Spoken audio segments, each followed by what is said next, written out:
कैसे हो 10वीं और 12वीं के लोंडो। तुमने ये वीडियो क्लिक किया है यानी तुमको अपकमिंग बोर्ड एग्जाम की बहुत टेंशन हो रही है। आज से ठीक 5 साल पहले मैं भी तुम्हारी तरह ऐसी ही वीडियो सेलेक्ट करता था और अपना टाइम बर्बाद करता था। टाइम बर्बाद से ये मतलब नहीं कि मैं आप सभी का टाइम वेस्ट करूंगा, बल्कि ये बचे कुछ दिन में मैं आपको एग्जाम के लिए पूरा तैयार कर दूंगा।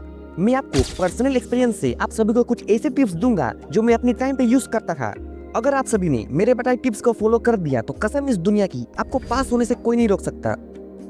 हे guys, welcome back to channel. क्या हाल, मैं संजन और आज मैं आपको 8 टिप्स देने वाला हूं जिसको अप्लाई करके आप मेरी तरह 65% ला सकते हो।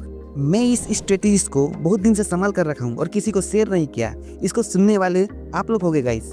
तो चलिए शुरू करते हैं। Tips 1, stay claim and positive. सबसे पहले let's talk about staying claim. I know आपके दिमाग में कई तरह के थॉट्स आ रहे होंगे। मुझे टाइम नहीं मिल रहा, मैं सब कुछ कवर नहीं कर पाऊंगा, मैं फेल हो जाऊंगा। ये सब थॉट्स नेचुरल हैं, लेकिन एग्जाम के स्ट्रेस को हैंडल करना भी जरूरी है। अगर आपके दिमाग में क्लेम और फोकस है तो आप अपनी बेस्ट परफॉर्मेंस दे सकते हो। स्ट्रेस, एंजाइटी और नर्वसनेस से आपका प्रोडक्टिविटी डिक्रीज होता है। सबसे पहले एक डीप ब्रेथ लें और अपने दिमाग को रिलैक्स करने दें। एक प्रॉपर माइंडसेट बनाएं और अपने आप को कहने दीजिए कि आपने जो भी पढ़ा है उसको अच्छे से रिवाइज करेंगे। आपको अपने कॉन्फिडेंस को बूस्ट करना है, ना कि अपने सेल्फ डाउट को। अगर आपको लगता है कि ज्यादा स्ट्रेस हो रहा है तो थोड़ा टाइम अपने आप को दे सकते हो। मेडिटेशन या योगा से अपने माइंड को फ्रेश कर सकते हो। अगर ये चीजें डेली प्रैक्टिस में लाओगे तो पक्का स्ट्रेस काफी कम हो जाएगा। Tips 2, time management and creating a time table. अब बात करते हैं टाइम मैनेजमेंट की। एक महीने में हर दिन का टाइम इफेक्टिवली यूटिलाइज करना होगा और इसके लिए एक स्टडी टाइम टेबल होना चाहिए। अगर आपके पास एक सॉलिड टाइम टेबल है तो आपका स्टडी प्लान क्लियर हो जाएगा। सबसे पहले अपने शेड्यूल को एनालाइज करें। आपके दिन के किस हिस्से में आप सबसे ज्यादा फोकस रहते हो, सुबह का टाइम है या शाम का। एक अच्छा टाइम टेबल के लिए अपने एक्टिव आवर्स को यूज करके डिफिकल्ट सब्जेक्ट को टारगेट करें। जैसे अगर आप मॉर्निंग पर्सन हो तो सुबह का 7 से 10 तक का डिफिकल्ट सब्जेक्ट के लिए दे सकते हो। एग्जाम्पल्स के लिए फिजिक्स, केमिस्ट्री और मैथ्स। फिर ब्रेक लें और आफ्टरनून में इजी सब्जेक्ट जैसे बायोलॉजी या हिस्ट्री रिवाइज कर सकते हो। यह एक एग्जाम्पल है, आप अपने कन्वीनियंस के हिसाब से टाइम स्लॉट्स एडजस्ट कर सकते हो। Tips 3, understanding the syllabus. अपने सिलेबस को अच्छे से समझना बहुत जरूरी है। एक बार आप सिलेबस देख लो, आपको अपने सब्जेक्ट के इम्पोर्टेंस चैप्टर आइडेंटिफाई करनी चाहिए। आपको पता होनी चाहिए कि कौन से चैप्टर से ज्यादा इम्पोर्टेंट हैं और किस चैप्टर का वेटेज ज्यादा है। अगर आप एक मंथ में एफिशिएंट स्टडी करना चाहते हो तो अपने सिलेबस को थ्रूली देखना होगा। आपको पता होना चाहिए कि कौन सा टॉपिक आपको ऑलरेडी अच्छे से आता है और किस टॉपिक को ज्यादा टाइम देना है।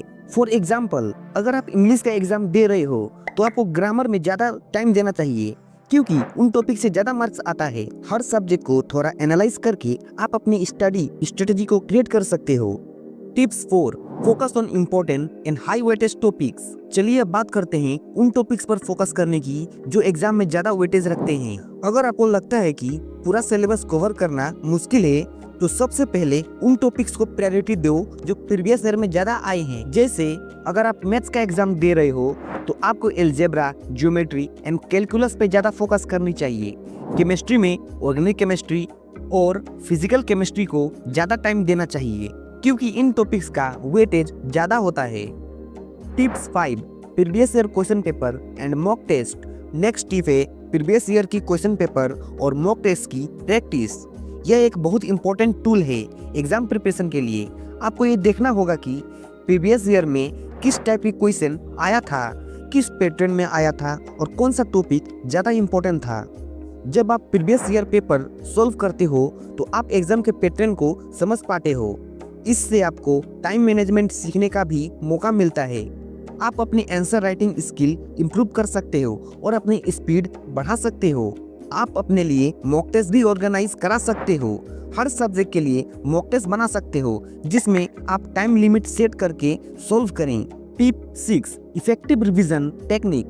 जब रिवीजन का टाइम आए तो आप अपनी लर्निंग को कंसोलिडेट करना होगा। सबसे इफेक्टिव रिवीजन टेक्निक है एक्टिव रिकॉल, मतलब जब आप कोई टॉपिक रिवाइज कर रहे हो तो उस टॉपिक के बारे में आप अपने दिमाग में क्वेश्चन बनाएं और उसका आंसर देने की कोशिश करें। एक और टेक्निक है स्पेस रिपीटेशन।